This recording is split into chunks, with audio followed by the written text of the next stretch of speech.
God is like Jesus. God has always been like Jesus, and I just reiterate it. There's never been a time when God wasn't like Jesus. But I'm poking at something there. Yeah. If you can find wherever depictions of God that aren't like Jesus, somewhere something is mistaken. This is a common statement you often hear from some who would like to write off certain Old Testament presentations of God, namely pertaining to his wrath and judgment. Sometimes people have a difficult time reconciling God's wrath that they see in the Old Testament with his grace that they see in the New Testament. So to get around that, you often hear things like, God is like Jesus. He's always been like Jesus. Jesus is the only clear representation of God. So if you see depictions of God that don't look like Jesus, something is wrong with that depiction of God. Big problem here is that they are only willing to make this statement one way.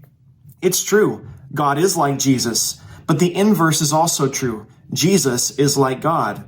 He's always been like God, and he will always be like God. Therefore, if someone presents to you a Jesus that doesn't look like God as he's revealed in the entirety of Scripture, chances are they're presenting a different Jesus.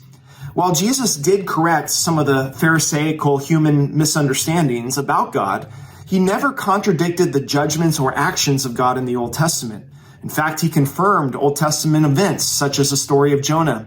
He affirmed God's just actions, such as his judgment of Sodom and Gomorrah in Matthew chapter 11 and Luke chapter 10.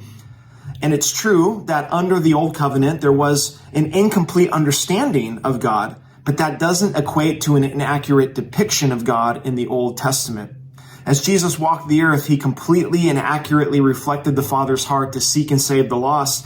But when Jesus returns, the book of Revelation reveals that he also shares the Father's heart to judge sin and those who reject the truth of the gospel. It's only when you examine the entire narrative of God, from the Garden of Eden to the new heavens and new earth, that you discover there is no contradiction between God's dealings with mankind in the Old Testament, his dealings with mankind through the incarnation of Christ, and his dealings with mankind in the future. The same God is revealing himself at different points along the timeline of his redemptive plan.